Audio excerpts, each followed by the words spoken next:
Okay, right. Welcome everybody to our summer classes. 10 classes altogether, and this time we've a few people have expressed an interest in doing some abstract work, and a couple of others said something about landscape as well. So I thought we'd mix those two things up, and maybe we'll diversify and try a few other things out as we go.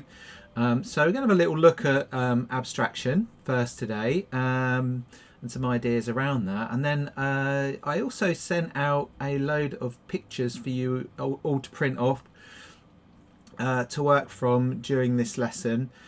So hopefully you've managed to find those, but if not, of course, you can always find some of your own or visit the site this evening as well. So we're going to do some drawing first of all, as we always do, and then we're going to work towards reducing down some of these landscapes that we're going to draw and creating a more simplistic composition, which is a common thing that a lot of artists have done with abstraction in the past, although there are many different ways that you can abstract or create an abstract artwork. So I thought I'd just have a very quick brush over a few of those things this evening before we get cracking with some drawing. And I've got a drawing here that I'm going to show you as well. Okay, so we'll go over to the art wall. Okay, it's blank at the moment, but I've got 3 pieces of artwork on here to show you. So the first one that I brought up here, this one is it's by an artist called Brancusi, and it's called Bird in Space. Now the reason I brought this one up, and I know it's a sculpture and we're doing art, doing painting, but this one, it's all about reducing the form down to its simplest and purest form to get the sense of what the subject is about. So this is obviously called Bird in Space, as I've said, but we've got this beautiful curved sort of form, which could represent something to do with the flight and the movement of a bird over there. But I've got some. I've also got some other things to show you in a second, which you may have heard of. Now, the second one along here is by an artist called Paul Klee. And his work was more about constructing ideas based on forms that you might recognise, but being much more creative and not necessarily basing the ideas on something that's representational, as in a particular place or a particular object. It's more coming directly out of the imagination. And then finally, I bet some people will know who the other artist is on this page. We've got our artist here, Jackson Pollock. Okay, and his work was based on much more to do with free acts of spontaneity, and it removes all this idea about composition and is more about the marks themselves and the materials that have been used as well. So we've got this natural sort of tendency of the material to create drips and splashes on the artwork, and he's not necessarily thinking so much about the arrangement or the composition of different shapes in the object or in the canvas in this case. Okay, so these are the different forms of there's many other different ways of approaching art, obviously, hybrids of all of these 3 sometimes, but these are some ideas about how and why artists will use abstraction. And there's a lot of history around how we actually came to this as well, through the development of technologies in the early 20th century and so forth. But we'll move on to the next thing that I'm going to show you. So we've got some of you might know or recognize this artist's work as well, and this is very much and it relates a little bit to abstraction, landscape as well, in that we're looking at something which is painted very realistically in the blue at the top there, and then as we move along and around following those arrows, you can see how gradually the artist has changed and reduce down the image until we end up with something that is particularly abstract and is very much down to its simplest and what Mondrian would have called its purest forms as well. Okay, so this is the kind of idea that we're going for at the moment, although it won't necessarily look like the end result that Mondrian but it's more has created, but it's more about looking at the technique that this artist has used. Okay, so I've got a couple of other ones which are a bit off the subject, I suppose. So we've got this one here by Roy Lichtenstein, and he was quite a famous pop artist, and he used lots of these dots and the stripes and so forth to create his artworks. But again, we can see how we've got up there the black and white cow, and then we've got the blue one which has been reduced down, and then we start to see the artist breaking down the form even more until we get to the very bottom right, and you've got these very simplistic shapes. The next one is Picasso. So we've got a goat or ram or whatever it is, and then we can see going down underneath a very simplified but black and white drawing, looking more specifically at shape. So the first one is much more about line and a bit of tone. Then we've got more of a tonal simple drawing, and then we start to look at the sort of almost like modelling the shape of the ram at the bottom. We've still got the horns and some details in the face. We go back up to the top onto the right hand column. You can see how again we've simplified it, taking shapes from the original one, and then we end up with just very simple lines, almost like cave painting, which is something that Picasso was inspired by during his lifetime. So it's about looking at the shapes, the simple forms within an artwork in order to create something new and very creative that gets to the essence of an image as well. All right, so let's just move on to the next little bits I've got to show you. Now this evening what we're going to do is we're going to take a photograph, and then we're going to look at the basic shapes of it once we've drawn it. Now you may not get as far as completing all the tasks I've got this evening, but we're going to make a start on it. So I've got a few.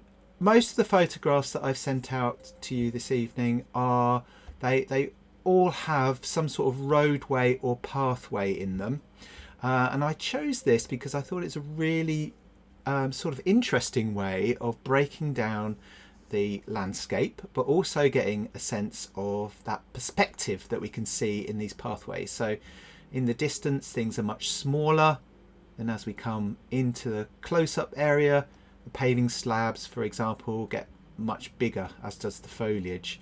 So I thought that was a really kind of nice subject to work with to start us off. Now the next kind of stage might look something like one of these. So let's just move that over a bit. So we've got, so we've taken the basic shapes, we've removed a lot of the detail, but we've got this sense of space and perspective within the picture. And then finally, the next one that I've got, which I found really inspiring to look at, are all these different, these are loads of different ones. I just found it and I thought it was really nice and I wanted to show you. So we've got something that becomes quite abstract in that it's very much broken down to its simplest forms, but there's also obviously some creativity with the lines and the shapes and so forth. Okay, so that's the basic idea of what we're going to do or start doing today.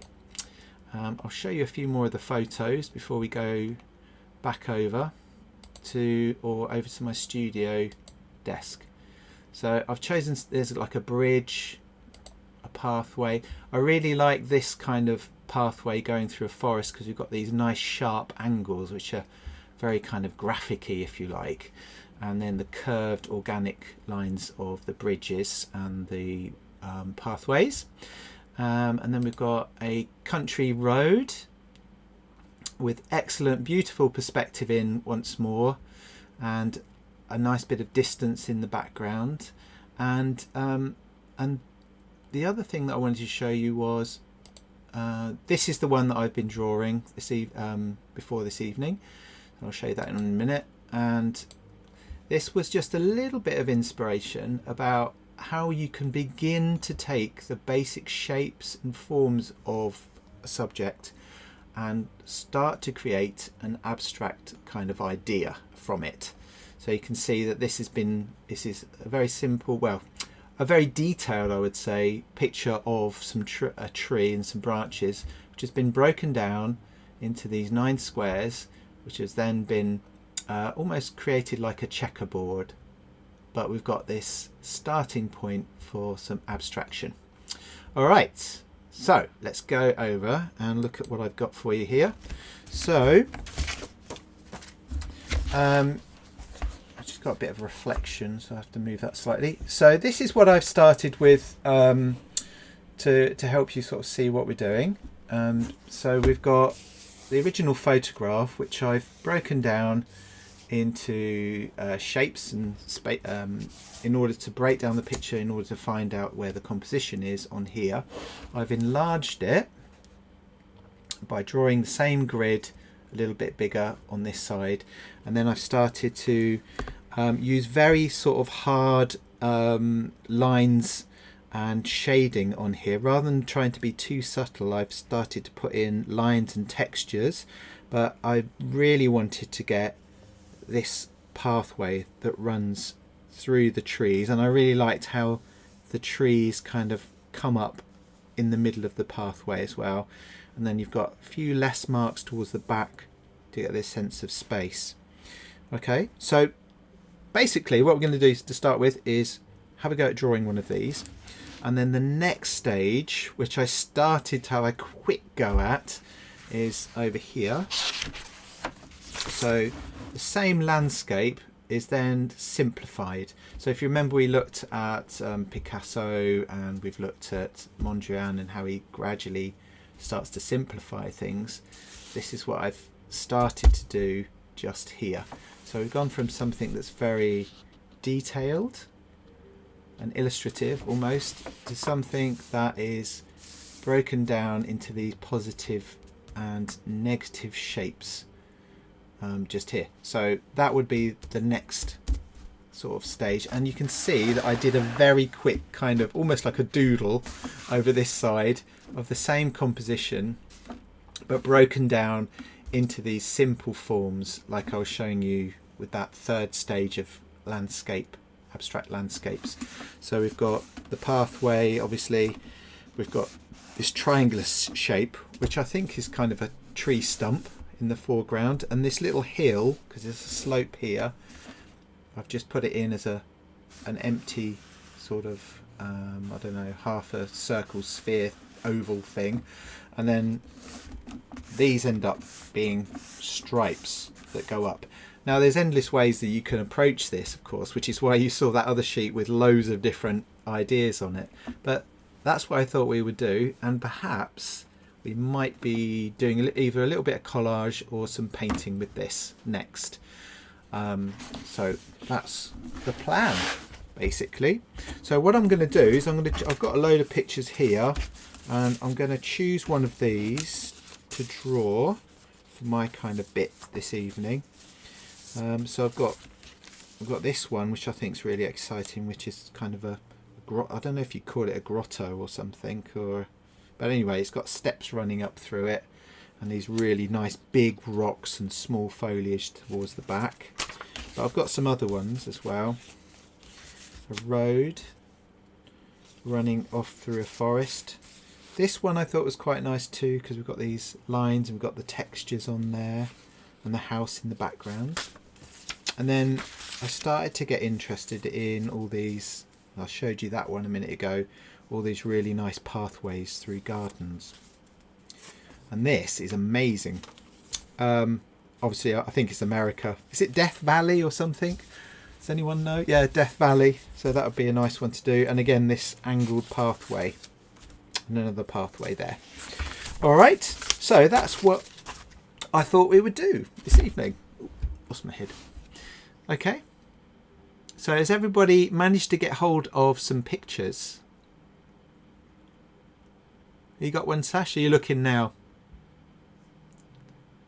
So I haven't printed any of the pictures off. Okay. I've just got them on my big screen. So Oh, I'm okay. just Yeah. kind of deciding what I'm going to be doing. Yeah. But yeah, I've just looked at what you've done and I'm like, oh, it seems like a lot of steps. Well, the main thing tonight is that's what we're going to do, is break it down and gradually do it. So we're going to start off with the drawing, and then Yeah. if we get any further than that, we can talk through doing the next stage.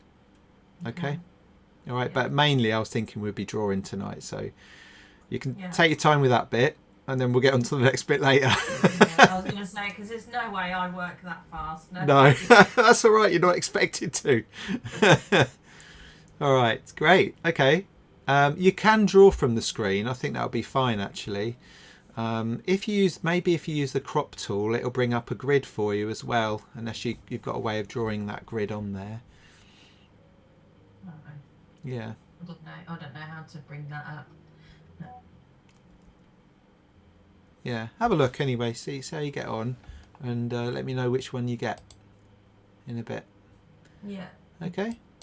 Right. Great. Are you all right there, Eve? Yeah. Awesome. And oh, I can't hear you. You're muted. You've got two pictures, Jamie. The one that you've got with the little house. That one? That one. Yeah. There's another Goldie one. They're not on the ones that you've got on your. What, this one isn't? No. Oh, right. No. Oh, did you want that one then? I think that's quite a nice one, actually. Yeah. I can do it for another time. Well, I'll tell you what. In a minute, I'll see if I can put it on. Okay. Yeah. And there's another one which again looked more Goldie. That one. That one. Okay. That's not on. I might. Actually, yes, it is. Oh, it is. Oh, you Oh, found it. Because Okay. it reminds me of Canada. Vancouver, What? Canada. That one. Yeah. That one. Yeah. Yeah. Yeah. It is lovely, isn't it? Yeah. Yeah. I've got a big pile of them here. Yeah, I'm excited by this. Oh, good. Good. Yeah, Excellent. Look at that. yeah, I just started looking at it because I thought I saw some of these abstract paintings of landscapes, and I thought, with the curves in it, that's Yeah. quite a nice subject, really. that lovely. It reminds me of an ammonite. Yeah. I Oh, like that what one. this? Yeah. Yeah. Yeah. Yeah. Lovely. It's kind of like a snail shape, isn't it? Isn't it? Yeah. I think there's one like this in Northamptonshire somewhere, actually. Oh, highly likely on the canals. Yeah. Yeah. Look at that one there. Yeah, I was thinking of, remind me of Eric Villiers.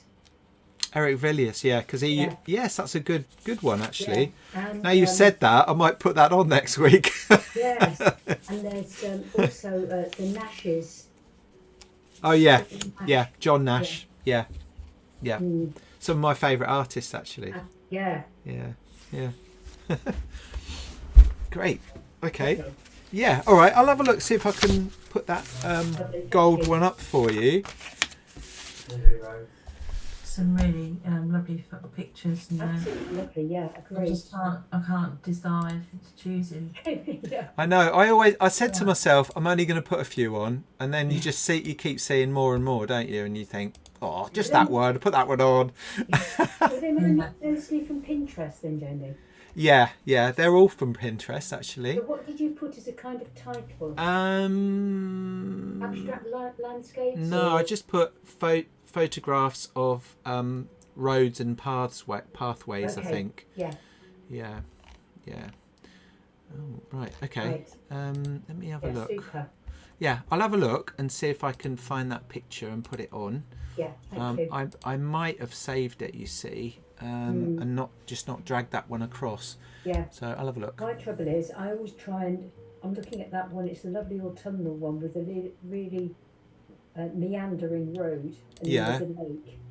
And I think, should I start off with something a bit more simple because it's got a lot of elements in it, or start to simplify it kind of already?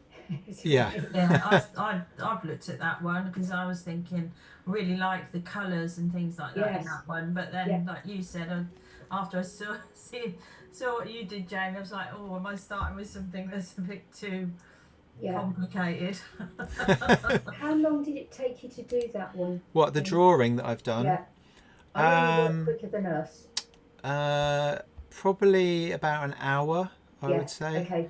At the Yeah, around an hour. About 3 for me then. Yeah, yeah. Well, I've been see the thing is I've been doing a lot of drawings like this recently because I just, as I mentioned to you last time round, Yeah. I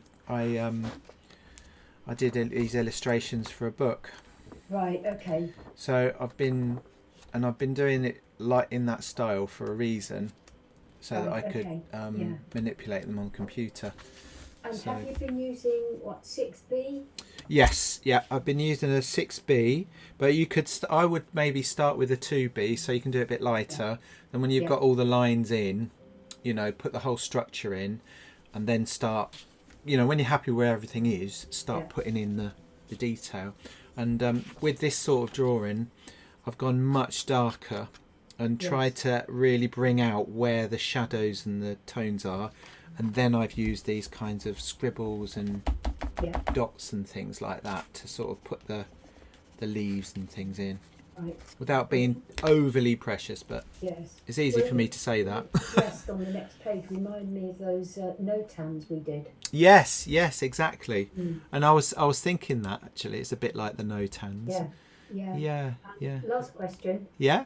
Where did you start on that one? On this, I started because I was particularly drawn to this pathway, and it cuts right through the whole Okay. picture.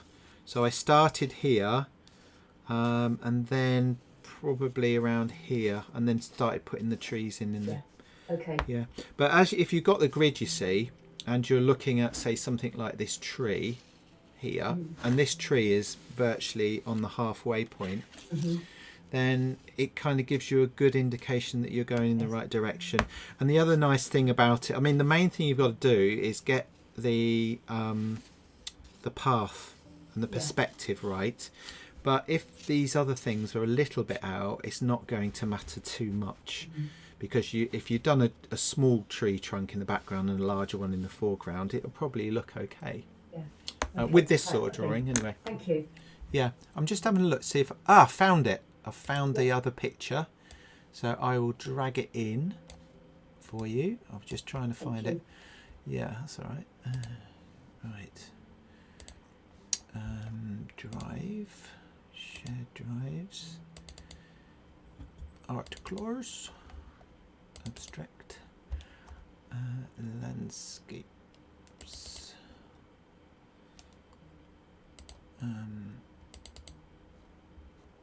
There's quite a lot, isn't there? I didn't realise there were so many. Are you in landscapes abstract or landscapes large? I can't remember now. I've switched off those. I've just printed a few off. It's all right because I made 2 folders because I realised I got a lot of images that were really small.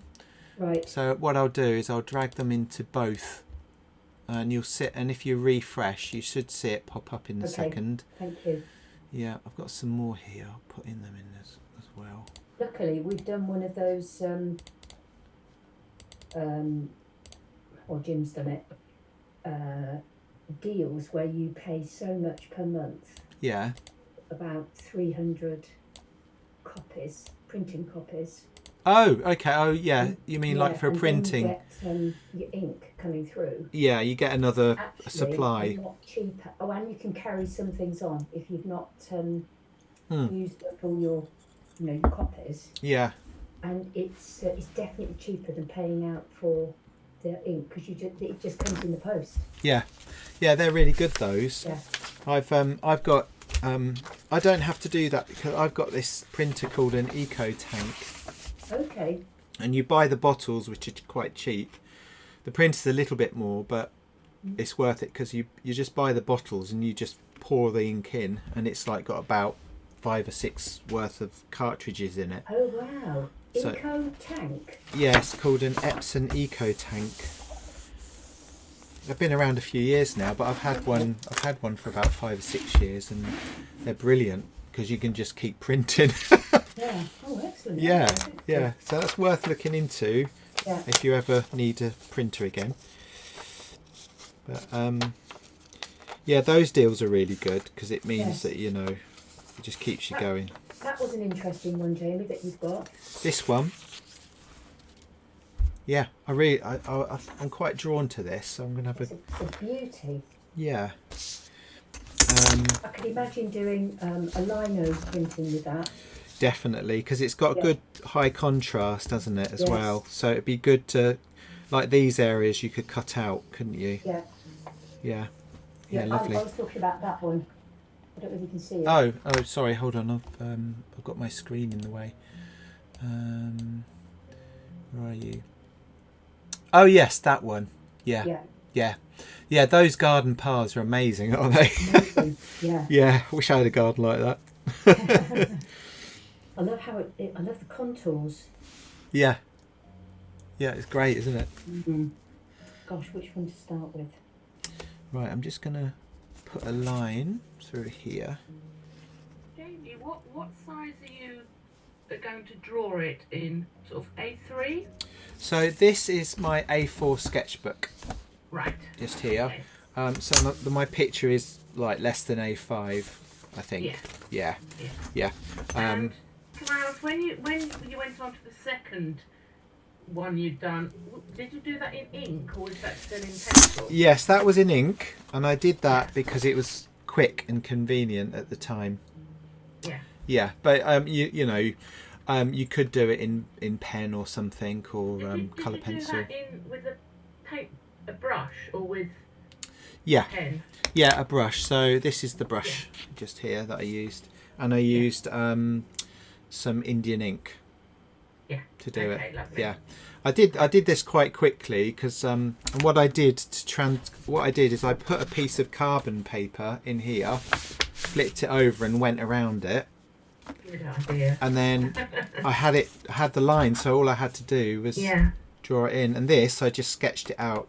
As you can see, it's a different format, isn't it, to this? Right. Yeah. Okay. Thank you. Ooh, I've got a nice new chair in here. So it's a comfy. Nice. I've had this breakfast bar stool in here for years, and I just sorry. Just excuse James. Excuse me. Hello, James. Hello, you right? Yes. Yeah, that's the same sort of wordy. Yeah. Yeah. Did you take that? That's one of mine, yeah. Yeah. Lovely. You have to send it to us. I'll paint it.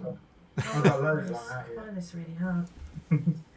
Right, so I am, where was I? Oh yeah, so at the moment I'm just going to divide this picture into quarters like this so that I can divide my page up. So I've done that. I might do it again. So divide that half into halves.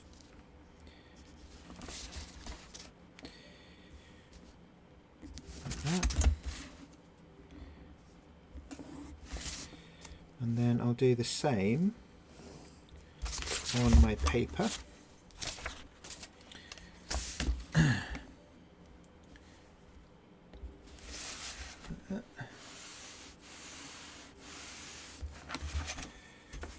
Do it the same this side.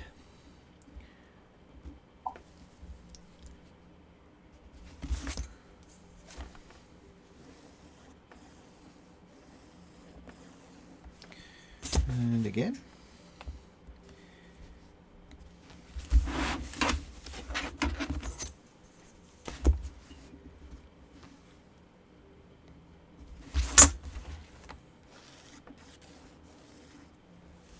So you can do this with a ruler as well. I'm just sort of doing it quite loosely, what I'm doing here. Oh, hey up. That's your grid for this. Yes, that'll be my grid.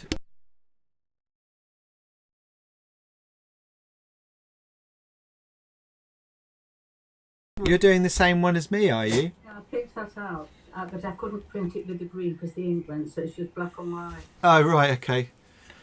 Sorry, I've got a visitor here. Hi, everybody. Hello. Hi. Hi, Sasha. James Hey, is there as well. Is he? He's hiding. Is he? Yeah, Okay. he was. There's a video Hello capture. there. Hi, James. Hello, you right? Yeah, are you drawing? No. He's just eating tart. Oh, right, What are okay. you doing? Priorities. Right, okay. Yeah. All right. Shut that door. It's cold in here. Right. Sorry about that, everyone. My lovely wife. She is lovely. She is. Right. So I've divided it up into 8 squares this time.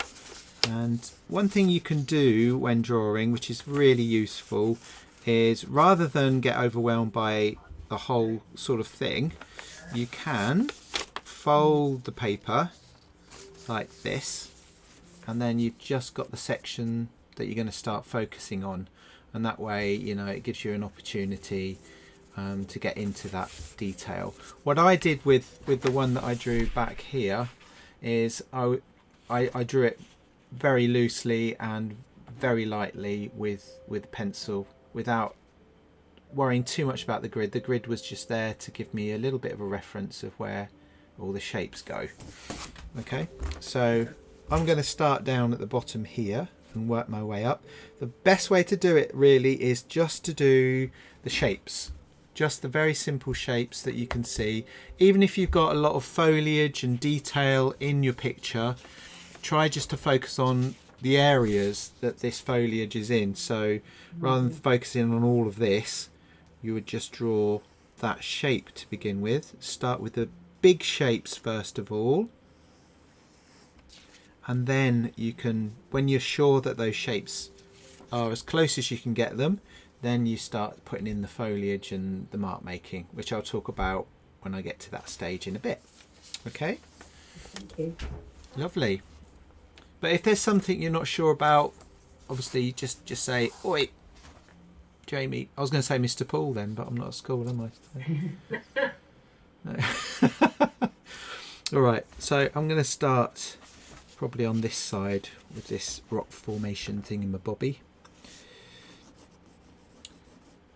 When you're looking at all these, when you're looking at the squares, one thing I sometimes do is just sort of work out where in the square it is again. So if something starts halfway across or near to the halfway point, it's very sometimes things can really trick you. You know, you think, oh, that's not in the middle, it's right at the edge, whereas in actual fact it's, you know, like on this for example, you might not really think that this rock formation is quite close to the center of it as it is on here. So by thinking about this in terms of dividing it up as you draw is also a really helpful thing to do to help you draw a little bit more accurately. But saying that, you know, you're going to make mistakes as you go, but that's the reason why you're looking at this, is to learn about it and to make those corrections as you go along, and sometimes also to sort of embrace the things that you don't quite get right.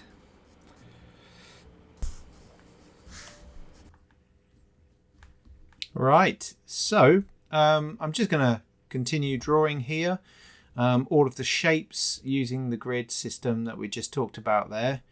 So the main thing at the moment is just to draw out all of those very simplified shapes using the grid. You'll notice there's no details such as the jagged parts of the rocks or any shadows or anything like that. It's all about using the grid to get the simplified shapes, almost kind of reverse of what we're going to end up doing, which is to simplify it again later. So we're looking at this in detail in order to learn more about the subject we're doing and to understand the forms, modeling in the picture, which by that I mean, you know, the planes, the edges and the shapes within the image, and then translating that into tones and shadows. So you'll see in a few minutes I start to actually do that to add there we go, to add some tones and shadows into the picture. So I'm literally using here one pencil, which is a 6B pencil. I really love the softness of the lead, in here, or the graphite, which creates a really nice, strong, deep shadow. But it's also a great pleasure to draw with because it's so soft at the same sort of time as well. So as I mentioned before, you will spot bits that perhaps you don't get exactly right. Sometimes you may be able to just accept those things and keep going. I mean, if you think about how it affects the whole drawing and things, like slight little errors, if you're a bit of a perfectionist, you might want to go into that detail a little bit more. But I'm using, as you can see, I'm adding these shadows. The whole picture is starting to come out of those shapes that we've just drawn. But I also like to bring something of myself to the image as well, by adding cross-hatching, scribbling marks, lots of stippling, wiggly lines and things like that, that kind of go from my looking closely at the image and translating it onto the paper in my own way, rather than simply trying to copy a photograph. I'm trying to bring something to the image that is my interpretation, my feeling of what I'm looking at. So you can see the rock in the foreground has started to come out a little bit more clearly, and everything. You can see the shadows underneath there. You can even see the kind of angle of the paving slab, how it's tilted slightly in one area.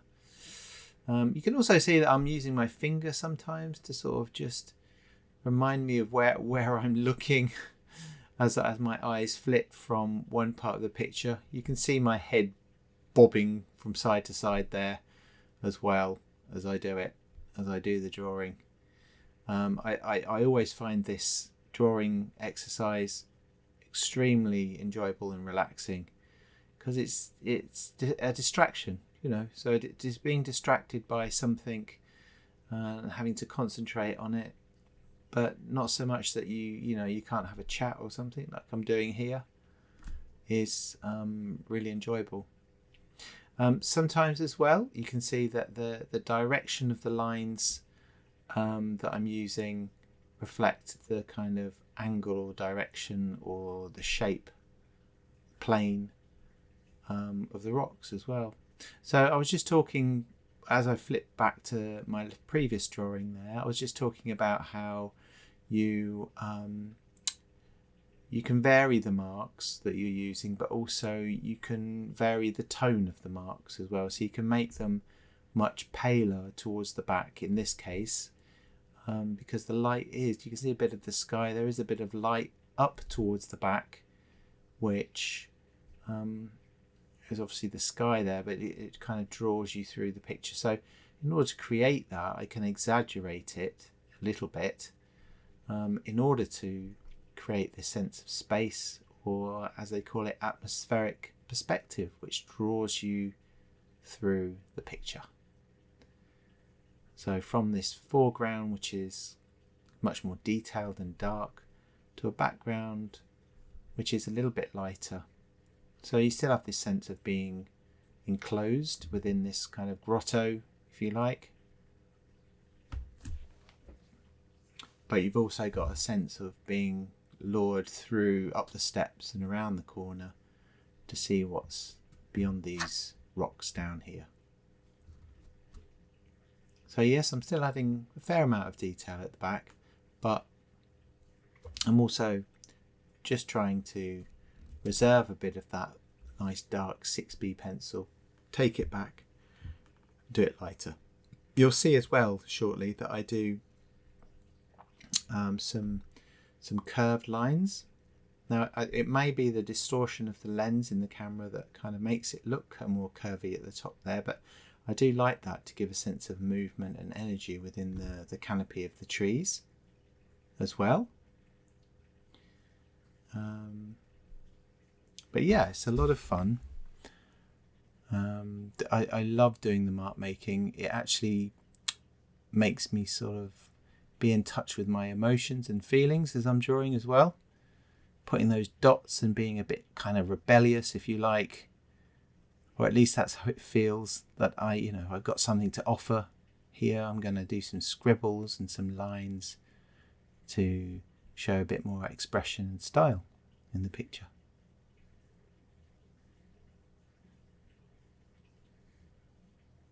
So next week we'll be simplifying our images down and seeing how far we can take it. We're also going to look at negative and positive shapes.